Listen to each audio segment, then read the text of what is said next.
Kakatawag lang ni Mommy sa akin. Pagkarating ko dito sinabi niyang hindi na sila magbibigay sa akin ng pera dahil may asawa na ako.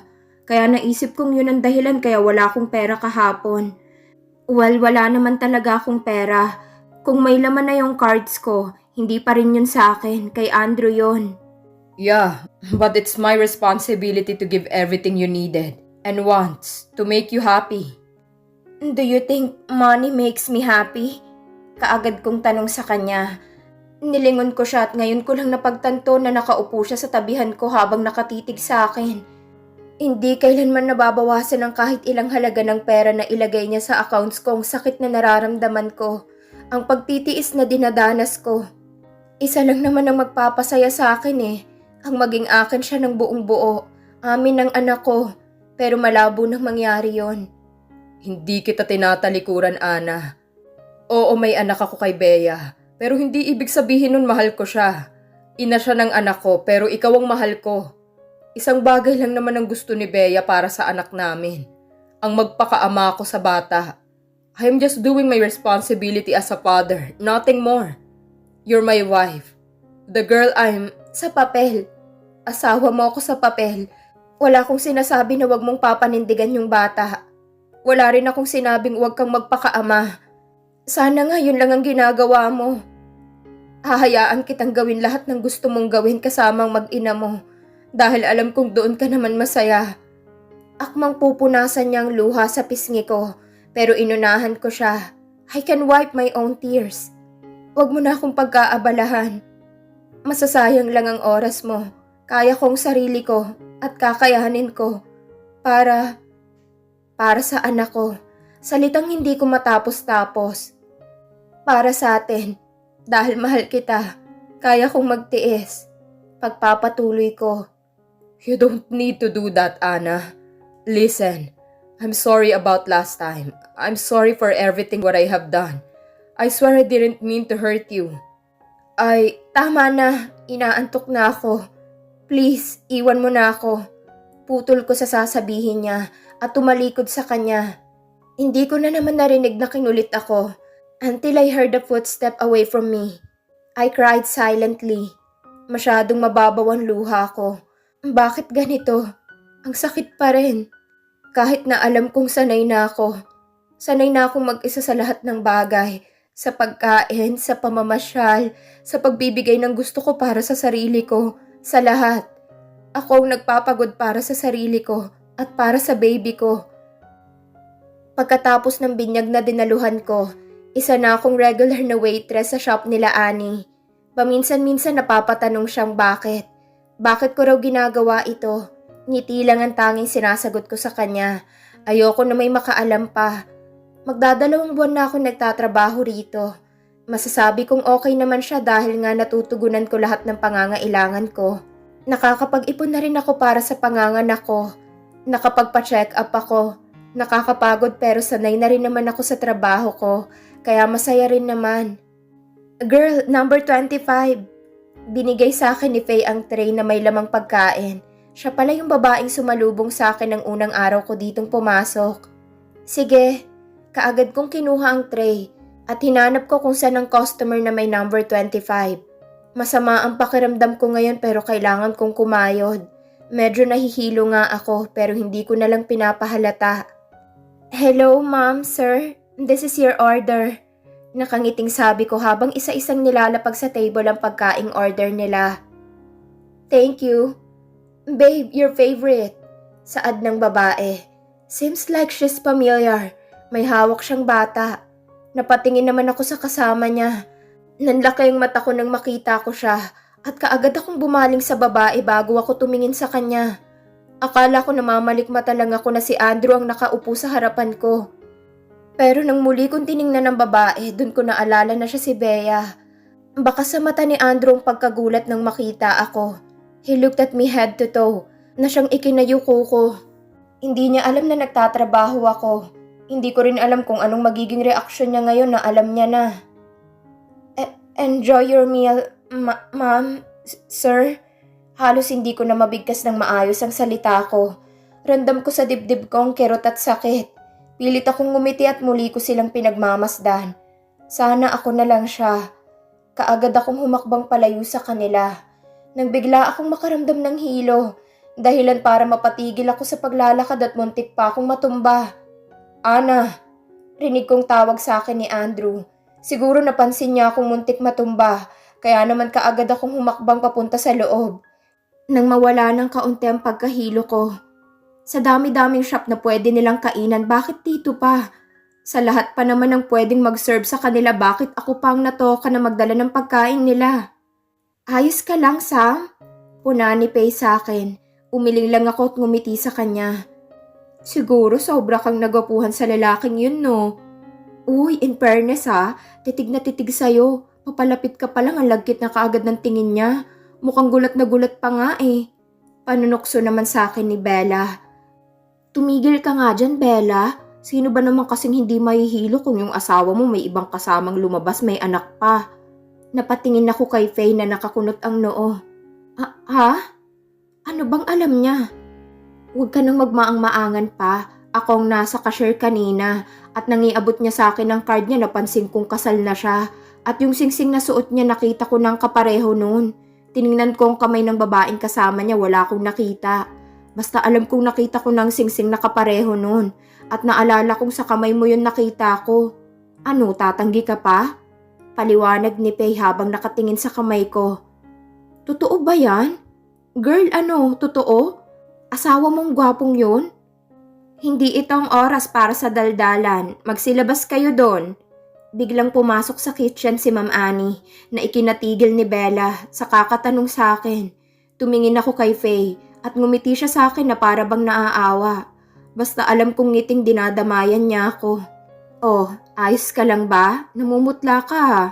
Puna sa akin ni Ma'am Annie. Okay lang po ako, ma'am. Ngumiti ako sa kanya. I told you, just call me Annie. Pahinga ka na muna, baka naman sobrang napapagod ka na. Sam, may gwapong naghahanap sa'yo sa labas. Biglang sulpot ni Bella, pero agad ring natigilan nang makitang kausap ko si ma'am. Ay sorry, joke lang pala. Nag-peace sign pa siya sa akin. Thanks God, bulong ko sa sarili ko. Akala ko kasi totoo. Are you in a relationship and a married man? Huh? Bon Andrew Cloud. I wonder why Anna didn't use my money.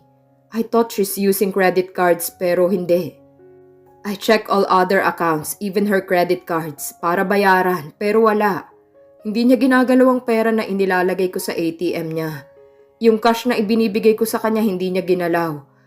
Kung saan ko nilagay, nandoon pa rin hanggang ngayon. Nakapagtataka na meron siyang ginagastos na pera pero walang bawas lahat ng ibinibigay ko sa kanya. Yung pala dahil sa nagtatrabaho siya. No fucking way. This can't be. Shit.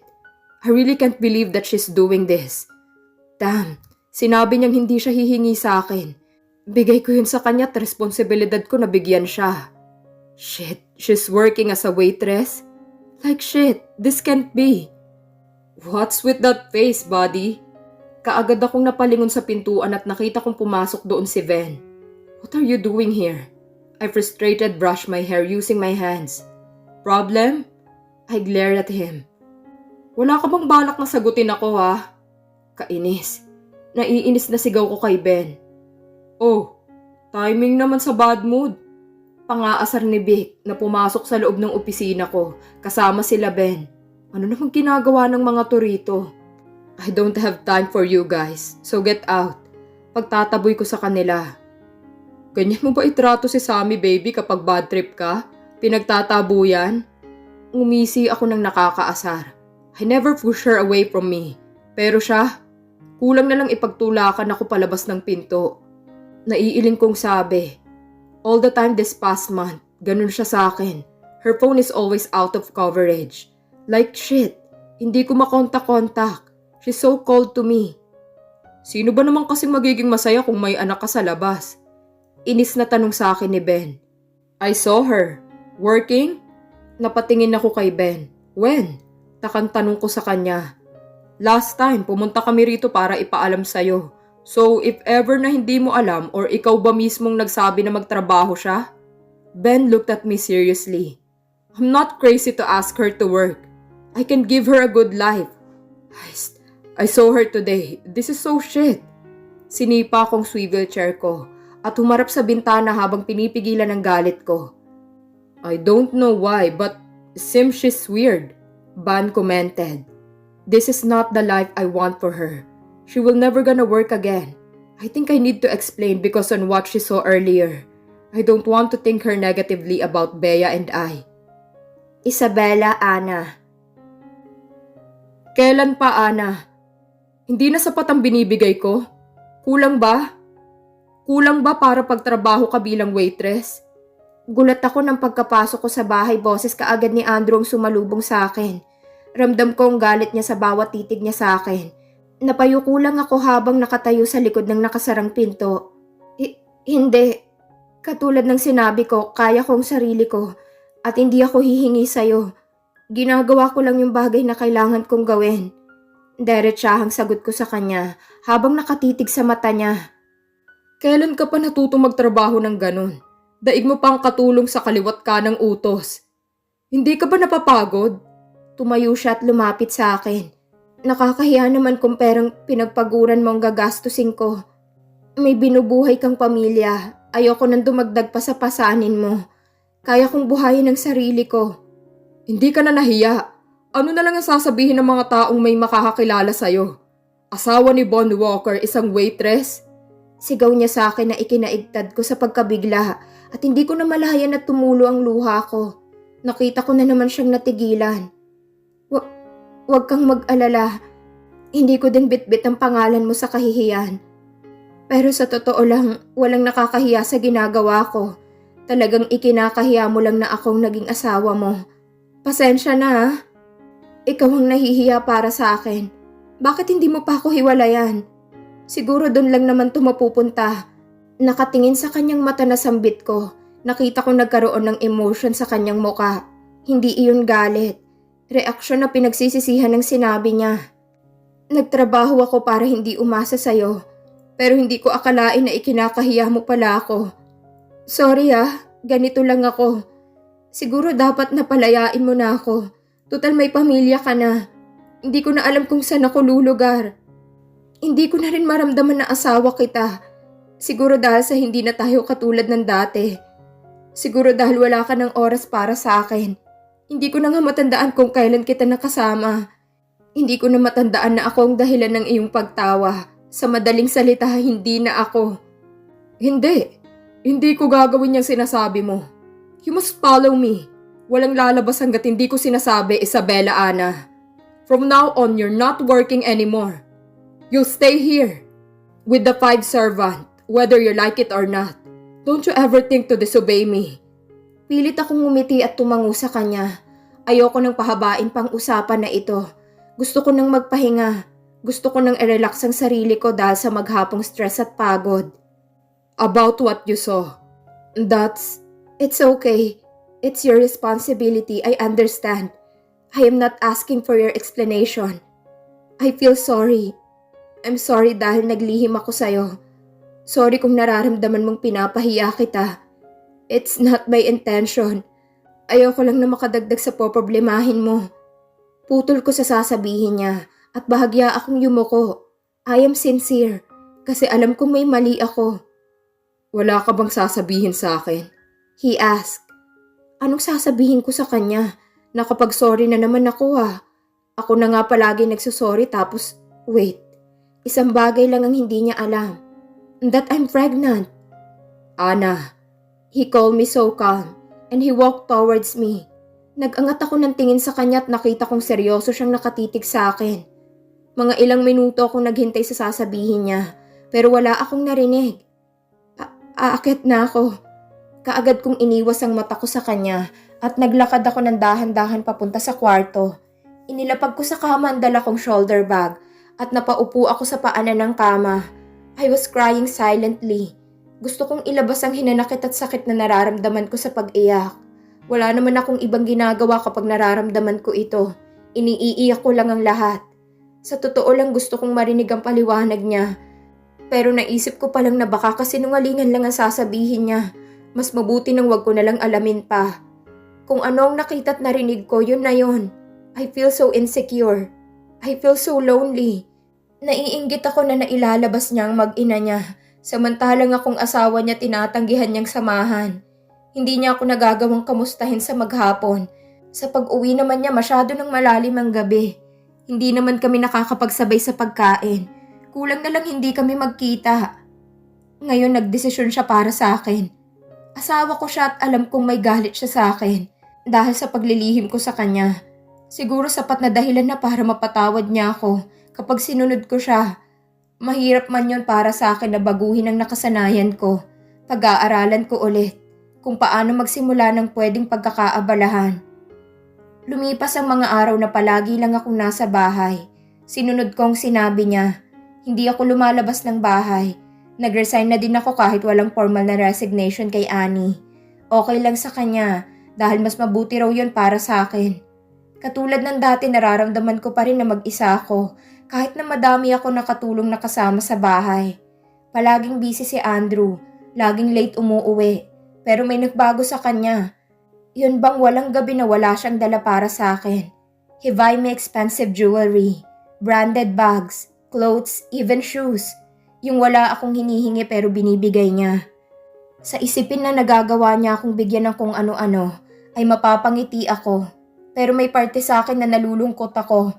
Aanhin kong mamahaling alahas, magandang damit, at branded na bags kung hindi naman ako lumalabas. Hindi naman material na bagay ang gusto ko. All I need is his attention, his time for me. But seems he can't give me. This past few days I can't understand what's going on me. Sometimes I feel so sad. Sometimes I'm lonely and feel alone. I hate him but sometimes I really miss him to the point I want him always on my side. This is the weird things I really felt right now. I am lying on the bed while waiting for him. It's already 10 in the evening. I can't sleep. Feels like I really missed him. Hindi ako makakatulog na hindi siya makikita at makakasama. Nakadapa ako sa kama habang yakap-yakap ang unan niya, habang nakaharap sa pinto. Inaabangan ko ang pagbukas ng pinto at ang pagpasok niya. Siguro maghahanap pa siya ng pwedeng iregalo sa akin. Siguro may pasalubong na naman siya sa akin na magugustuhan ko. Ganito siguro kapag buntis, ang daming challenge. Andrew! Tawag ko sa kanya na napabangon ako sa kama at tumakbo papalapit sa kanya at yumakap ako sa likuran nang makita ko siyang pumasok sa loob ng kwarto. Akala ko hindi na siya darating eh. Ang tagal ko nang naghihintay. Why are you still awake? I pouted nang maramdaman kong tinatanggal niya ang kamay ko na nakayakap sa kanya. Pero kaagad rin naman akong napangiti nang humarap siya sa akin at inila niya ako papalapit sa kanya at niyakap niya ako. Kaya niyakap ko rin siya ng mahigpit. I miss you. Bakit ngayon ka lang? Tanong ko habang nakayakap sa kanya. Pinakawalan niya ako sa yakap niya at hinalikan sa noo. I miss you too. Go back to sleep, Ana. Utos niya at kaagad na umalis sa harapan ko. Pumasok siya sa walk-in closet at nang lumabas siya ay napakunot ang noo ko. Nang makita ko siyang hindi nakapantulog, kundi nakabihis siya. Kakarating niya palang aalis na naman siya. Kaagad akong sumunod sa kanya nang lumabas siya ng kwarto. Maingat akong bumaba habang sinusundan siya. Nag-aayos ng suot niya. San ka pupunta? Gabi na. Kakauwi mo pa, he cuts me off. Wala akong oras sa mga tanong mong yan. Kailangan ako ni Bea. Hindi ko siya pwedeng pabayaan at basta-basta na lang iwan. You know the situation, Ana. I need to go. Malamig niyang ani sa akin. Kailangan ni Bea? So ako pababayaan at iiwan niya? Bakit hindi ko ba siya kailangan? Parang may sumaksak sa puso ko sa mga binitiwan niyang salita. Ang sakit. Kailangan ka niya? So, inaakala mong hindi kita kailangan? Namin? Lagi na lang siya. Bakit? Mahal mo pa ba? Ex-fiancé mo lang siya, di ba? Bakit kasi inanakan mo siya habang asawa mo ko? Ako, asawa mo ko, Bon. Mamili ka. Siya o ako. Naramdaman kong namumuuna ang luha ko sa gilid ng mata ko, pero pinipigilan kong lumabas. Ano bang klaseng tanong yan, Ana? Sa ayaw at sa gusto mo, aalis ako. Hindi mo ako mapipigilan. Matulog ka na. Masyado nang I cuts him off. So siya? Ang dami mo pang sasabihin pero wag mo nang ituloy. Alam ko na ang sagot mo sa tanong ko. Fine, sa kanya ka na. Total lagi ka namang nasa kanya. Wala ka naman palagi sa akin. Sa amin. Sana kahit ngayon lang ako naman ang unahin at piliin mo. Pero hindi. Ex always win. Wala akong laban. Umiiyak kong sambit dahil hindi ko na mapigilan ang luha ko. Nakita kong pagtataka sa mukha niya. Sa amin? What do you mean? Nanginginig ang boses na ani niya. Kailangan kita pero sinabi mong kailangan ka niya. Sino ba naman ako para pigilan ka? Pinahid kong luha ko. Kanyang-kanya ka naman talaga, hindi ba? Never ka namang naging sa akin. Kung aalis ka, mas mabuti pang huwag ka nang bumalik. Dahil wala ka naman nang babalikan pa rito. Sambit ko. Nginitian ko siya, tanda na okay lang na umalis siya. Pero ang ngiting yun ay kasabay ng luha na umaagos sa aking pisngi. I can see the pain in his eyes, but I know his decision never changed. Aalis na sana ako nang bigla niya akong hinila papalapit sa kanya at mahigpit na niyakap. Don't leave. Natawa naman ako sa sinabi niya. Don't leave? Bakit ako ba ang aalis? Sa pagkakaalam ko, ikaw ang mangiiwan sa akin. Di ba dapat ako ang nagsasabi niyan sa'yo? Malamig kong sambit at pinakawalan niya na ako sa yakap. Umiling siya at pinupunasan ng luha ko. Babalik rin naman agad ako, pero sa sinasabi mo parang hindi kita maaabutan rito. Huwag ka namang ganyan no. Sambit niya sa nagmamakaawang boses. Doon ka na kahit huwag ka nang bumalik. Total lahat ng tungkol sa akin limot mo. Pero pagdating sa kanya lahat tandang-tanda mo. Ang dami na nagbago sa atin. Hindi ko alam kung bakit. Inalis ko ang kamay niya sa mukha ko at tumalikod na sa kanya. Love, no. That's not true. You're a very important person to me. A very special. Ani niya na ikinaharap ko sa kanya na may asar ng ngiti na nakaukit sa labi. Really? I'm important? Special to you? Oh, alam mo ba kung anong araw ngayon? Syempre hindi. Von, it's our first anniversary. Now tell me, am I important? Special? Bon, if I am, kahit inuwi mo man lang ako ng maaga para sabay tayong mag-dinner, kahit dun man lang maramdaman ko na espesyal at importante ako sa'yo. Nakita kong pagkagulat sa mukha niya. See? He forgot about us. He forgot our first anniversary. Yeah, walang araw na hindi niya pinapakita sa akin na mahalaga at mahal niya ako. Pero nang malaman niyang may anak na siya, madami ang nagbago sa amin dalawa. Ang sakit eh. Ako ang asawa pero may anak siya sa iba na palagi niyang inuna. Ang graduation day namin na inaakala kong pinakamasayang araw namin dalawa na magkasama. Pero nagkamali ako. Yung palang araw na hindi ko makakalimutan. Araw na dinurog niya ako ng pinong-pino. Pero hindi. Hindi ko naramdaman na importante at espesyal ako sa'yo. Hindi ko naramdaman kahit ngayon lang. Uunahin mo pa siya kaysa sa akin. Sayang lahat ng effort ko sa araw na to. Na ako lang palang excited sa araw na to na hindi ko akalain na iiyak lang pala ako. Dagdag ko pa. I cut him off again. Happy first anniversary. Sana ma-enjoy niyo ang gabing to. Pinilit kong pasiglahin ang boses ko at pilit ko siyang nginitian kahit durog na ako. Hindi ko na hinintay pa ang sagot niya. Tumakbo na ako paakyat sa kwarto. Pagkasara at lock ko ng pinto kaagad akong napasandal sa nakasarang pinto. Para akong nangihina na nauubusan na ako ng lakas. Kaya dahan-dahan akong napaupo sa lapag habang nakasandal sa pinto at malakas na humihikbi. Pinaghandaan ko ang araw na to tapos mauuwi lang pala sa ganito. Bakit? Bakit ko nararamdaman ng ganitong sakit?